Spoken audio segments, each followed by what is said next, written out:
Retour de notre émission avec nos invités, Salamatou, Lolita Iziba, qui est toujours avec nous, coach Alibi, Thomas Sport Academy, ainsi que Kachil Chounza, journaliste au quotidien Le Jour, qui suit les filles depuis quelque temps, qui suit l'équipe féminine, pas des filles, bien sûr, vous avez compris. Oui. Donc, et puis Gaël Onana qui est toujours là avec nous. Gaël, que nous retrouvons après ça, comme d'habitude. Oui, Gaël, ça vous fait rire et justement, vous aviez des choses à nous proposer. Exactement, j'ai des petites choses à vous proposer comme tous les soirs, José. Donc aujourd'hui, ce sera l'analyse de l'ancienne footballeuse Kingé Françoise. Elle revient donc sur les atouts de l'équipe sud-africaine et de l'équipe du Zimbabwe. Point fort, comme par exemple de l'Afrique du Sud, c'est leur défense. Parce qu'ils jouent la défense en ligne. Alors ils sont très hauts, leur défense joue très bien. Comme par exemple leur numéro 5, qui est leur capitaine. Elle a un tempo de jeu vraiment qui ne se dit pas. Moi, je la trouve très superbe. Très, très superbe. Elle a le moral au fixe. C'est au bon niveau, c'est-à-dire qu'elle joue sans problème. Ouais. Le Zimbabwe, c'est une... je ne peux pas simplifier cette équipe parce que c'est une très grande équipe. C'est une grande équipe. Elle joue très bien. À nous maintenant de jouer offensivement et nous devons beaucoup jouer les ballons, les ballons chez les ailiers. Et il faut que le milieu du terrain, que le coach Enongadjou essaye de changer le milieu du terrain. Parce qu'au milieu du terrain, il y a faille. Ça ne se ment pas. Quand on triche, ça se réalise. Hein? On le voit, le milieu de terrain n'est pas bien. Elle avait peut-être bu une petite bière locale, Achille. Oui, justement, ses idées se chevauchent un peu là, les unes entre les autres. Oui. Donc, on sent quand même quelqu'un qui est passionné du foot, et de ce foot féminin en particulier. Oui, une réaction? Non, c'est la fête. Elle dit ce qu'elle pense. Elle est joyeuse. Je ne sais pas qu'elle sait la bien. Ça peut être aussi sa voix, elle est naturelle. Elle a beaucoup crié dès que le premier match. Donc c'est un peu ça. Nous allons enchaîner avec, bien sûr, Gaël qui s'est promené un peu partout, et notamment dans le village, et puis qui a rencontré certains personnages que vous avez vus, bien sûr. C'est une ancienne joueuse, justement, des Lions indomptables. Maintenant, nous allons parler du off de la CAN.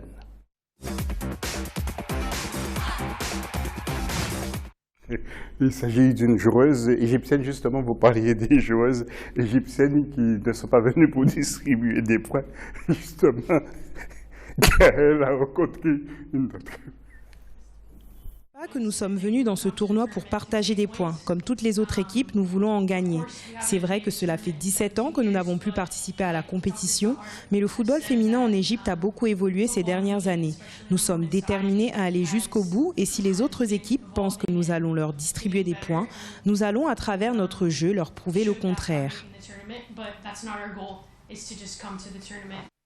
Achille, c'est ce que vous disiez. Hein? Effectivement. Ouais. Voilà justement ce que j'ai dit. Et puis, vient d'être repris par la capitaine de l'équipe égyptienne. Donc, voyez-vous, c'est une équipe qui est déterminée. Et je dois dire quand même que lorsque vous voyez l'Égypte aligner une équipe, ou bien aligner une équipe dans une compétition pareille, il faut souvent faire très attention. Et vous avez vu cette équipe évoluer face au Cameroun, avec un système de jeu fermé, mais le Cameroun a réussi quand même à marquer 2 buts. Mais par contre, par la suite, l'Égypte a battu le Zimbabwe. Et donc, c'est une équipe à prendre au sérieux. Même si elle ne se qualifie pas demain, il faudra désormais compter avec cette équipe égyptienne. Nous retrouverons Salamatou dans quelques instants, mais après ce jingle, nous allons retrouver le plus du MAG.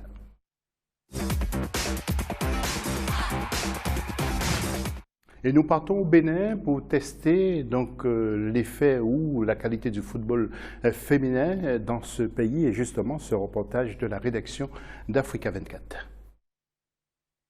La pratique du football féminin se développe progressivement au Bénin. En effet, les pesanteurs sociologiques et culturelles ont longtemps constitué un frein au développement de cette discipline sportive. Pour pallier cette situation, les acteurs s'évertuent depuis quelques années à lever le mythe sur la pratique du football féminin à travers des campagnes de sensibilisation sur toute l'étendue du territoire. Le Bénin dispose d'une trentaine de clubs féminins qui fonctionnent dans les 12 départements du pays. Mais le manque de compétition ou d'activités régulières constitue un handicap pour l'essor du football féminin. L'existence de certaines compétitions officielles comme de particuliers, c'est ça qui manque au Bénin. Nous sommes dans le département de l'Atlantique et le directeur départemental Atlantique Littoral a initié une compétition qui est l'unique compétition officielle d'ailleurs pour les filles. C'est le festival départemental du sport féminin qui a lieu tous les ans après les examens. Cela prend en compte le football, le handball, le basket et le volleyball chez les filles. Donc c'est notre seul espoir. Quand nous nous mettons à travailler, nous travaillons dans cette optique. Les clubs éprouvent des difficultés pour l'encadrement des joueuses. Ces difficultés vont de la rareté des infrastructures sportives au manque de matériel didactique. Pour redorer le blason de cette discipline, plusieurs actions sont en cours de planification au niveau de la Fédération de football. Ces actions vont concourir à créer un cadre d'émulation pour les différents acteurs du secteur. Au niveau de la Fédération béninoise de football, il y a la ligne des objectifs unis pour le football féminin. Et l'action cette année va démarrer en grand parce que là, on commence par faire confiance à la discipline. Le plan d'action va partir maintenant des départements. Des départements parce que chaque ligue départementale aura constitué une équipe qui sera compétitive avec l'appui d'une direction technique. Après les actions de sensibilisation, la gente féminine s'intéresse davantage à la pratique du football. Le Bénin dispose aujourd'hui d'un vivier de joueuses engagées à exceller dans cette discipline. Si je suis tous les entraînements normalement, je souhaite être une grande joueuse demain. Pratiquement, nous tous, moi et mes amis. En 2006, l'équipe nationale avait participé aux qualifications de la Coupe du monde féminine de 2007. Après cette expérience non concluante, le Bénin ne dispose plus d'une équipe nationale féminine. Selon le classement mondial de la Fédération internationale de football association, le pays est actuellement à la 165e place. Mais Salamatou, c'est sympa de voir des jeunes filles béninoises comme ça qui sont intéressées par le football. C'est un pays qui tend à se développer dans ce domaine-là. Oui, c'est vraiment une bonne idée, une bonne initiation. De voir des petites filles comme ça.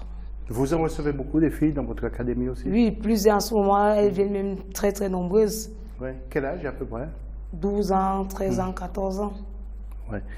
Achille, un petit mot, en deux mots, très très court, pardon, sur ce football béninois. C'est intéressant de voir que dans des pays comme le Bénin, vous voyez son rang 165e mondial, c'est intéressant de voir que ce pays est en train de vouloir initier un travail à la base.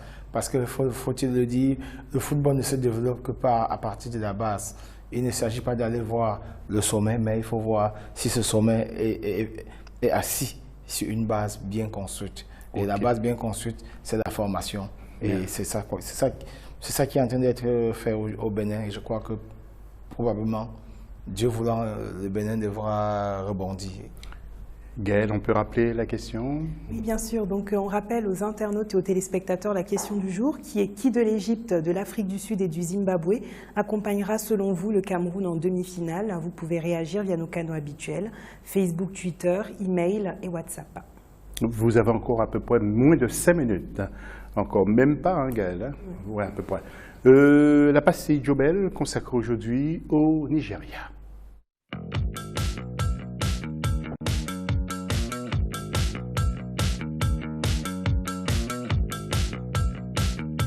Ce que j'ai déjà remarqué avec cette équipe féminine du Nigeria, c'est que rarement on l'a prise en défaut, en ce sens que rarement elle a pris ses adversaires à la légère. Et ces jeunes filles ont vraiment les règles du sport, les règles du foot dans la tête, de telle sorte qu'elles jouent contre toutes leurs adversaires adversaires de la même manière en essayant toujours de s'imposer le plus possible. C'est-à-dire qu'elles donnent tout et qu'elles ne méprisent personne et qu'elles tiennent à leur suprématie. Elles veulent rester ce qu'elles doivent être. Et pour l'instant, elles essayent d'être peut-être le pendant de l'équipe masculine, mais elles ont le secret, la secrète ambition de pouvoir prendre plutôt le leadership et de revendiquer le fait de gagner plus souvent que les hommes. Pour les adversaires du Nigeria, il s'agira surtout de ne pas faire de complexe. Ça commence par là. Si vous êtes complexé, vous ne pourrez appliquer aucune autre tactique derrière. Il faut commencer par ne pas avoir de complexe, par savoir qu'elles sont bonnes, mais elles sont humaines. Et qu'elles peuvent commettre des erreurs et voilà, et qu'il faut être soi-même à son meilleur niveau ce jour-là.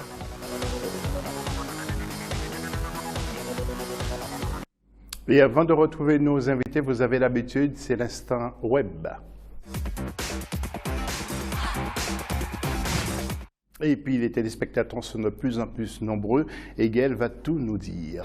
Exactement, José. Les téléspectateurs étaient très nombreux à réagir aujourd'hui à notre question du jour. Du coup, nous les avons soumis à un petit sondage sur Twitter par rapport à la question justement qui était qui de l'Égypte, l'Afrique du Sud et le Zimbabwe accompagnera selon vous le Cameroun à la CAN, en demi-finale de cette CAN féminine. Voici donc les résultats. 52% des personnes interrogées pensent que l'Afrique du Sud se qualifiera pour les demi-finales. 28% quant à eux parient sur l'Égypte et seuls 20% pensent que l'équipe du Zimbabwe aurait ses chances. Nous remercions bien sûr tous les internautes qui ont participé à cette émission par leurs commentaires et leurs réactions. Voilà, Gaëlle, merci pour ce très très beau travail. Et puis on se retrouve bien sûr demain à la même heure. Avant de retrouver Achille, Salamatou, priorité aux femmes, Salamatou, Lolita, Iziba, un mot de conclusion et qu'est-ce que vous voulez rajouter? Est-ce que vous voulez intervenir sur la partie par rapport à l'Afrique du Sud, par exemple, justement? Bon, je souhaite beaucoup de chance à l'Afrique du Sud. Et mon équipe que je souhaiterais qu'ils arrivent en demi-finale, c'est l'Égypte. Moi, je supporte l'Égypte. Donc, je veux que les Égyptiens arrivent en demi-finale. Parce que les Africains ne sont pas arrivés en demi-finale, là, ils arrivent en finale, après ça, ils jouent contre le Cameroun. Elles peuvent nous faire un truc qui n'est pas assez bien. Donc, je préfère que l'Égypte arrive en demi-finale. Et je dis merci à Africa 24 de m'avoir invité sur le plateau. Je remercie tous les spectateurs et tous ceux qui sont en train de nous suivre à l'heure actuelle. Vraiment, c'était une très grande joie. Je remercie aussi mon forum 237 d'Amba, du côté de l'Angleterre et du côté de la France, Espagne, qui sont en train de nous suivre, et l'amicale des entraîneurs de football féminin qui sont en train de nous suivre en ce moment. Puisque je représente l'amicale de football féminin qui travaille actuellement avec les Lions Indomptables. Et bonne chance aux Lions Indomptables que nous remportons la CAN féminine 2016 au Cameroun. Voilà, mais tout le monde vous regarde, vous savez un peu partout dans le monde et vous avez eu raison de passer ces messages. Achille, votre réaction? Par exemple, j'ai retenu que Joseph-Antoine Bell disait qu'il ne faut pas se faire de complexe face aux Nigérianes. Évidemment, c'est ce que je vous disais tantôt dans l'entrée de cette émission, à savoir qu'il ne faut pas que le nom Nigeria ronfle beaucoup et fasse peur à certaines personnes. Et sur ce plan, les Lions Indomptables ne sont plus à ce niveau. Les Lions attendent même les Nigérianes. Et les Nigérianes, en ce moment, ont peur des Lions. Et je dois vous dire, les Lions ont planifié, d'après l'entraîneur Enongacho, cet après-midi, à la conférence de presse, les Lions ont planifié de gagner tous leurs 5 matchs. Et gagner tous leurs 5 matchs signifie simplement d'aller jusqu'à remporter le trophée. C'est de ça qu'il est question. Et moi, je crois que le Cameroun, pour cette CAN, a mis la barre assez haut, a mis vraiment la barre haut, parce que de mémoire de quelqu'un qui a souvent suivi des CAN féminines, il n'y a pas encore eu de pareille CAN. Une CAN où on voit par exemple, voyez-vous, le stade militaire de Yaoundé par exemple, pouvait être proposé pour abriter des matchs, parce qu'ailleurs, il y a eu des stades comme ceux-là qui ont souvent abrité des matchs de la CAN de football féminin. On n'a pas encore vu un match de CAN féminine où il y a près de 40 000 spectateurs. Je n'ai pas encore vu en Afrique. Oui, Achille, on n'est plus par le temps. J'ai une dernière question à vous poser. Je vous laisse compléter rapidement? Oui, j'étais en train de dire que ça, c'est un challenge. Le Cameroun a mis la barre haut et ça va être un problème maintenant peut-être pour les pays d'accepter d'organiser la CAN parce qu'il faudra être un peu au niveau des standards fixés par le Cameroun. Merci. Une toute dernière réaction sur la question de Gaël. Qui peut accompagner le Cameroun en demi-finale? Rapidement. Égypte. Moi, Achille? Afrique du Sud et Bayana d'Afrique du Sud. Vous avez un penchant pour l'Afrique du Sud. Je ne sais pas, c'est bizarre, c'est curieux. On en saura plus hors antenne. Vous allez nous raconter. Voilà pour l'essentiel. Voilà. C'est les statistiques qui parlent. Voilà. Ils ont besoin des maths nuls. Ok, merci beaucoup. Voilà pour l'essentiel de l'actualité. Continuez à nous suivre de très près pour cette CAN féminine au Cameroun. Merci à Gaël et merci, à nos invités. Merci à toute l'équipe qui m'a aidé pour présenter cette émission. À bientôt. Salut.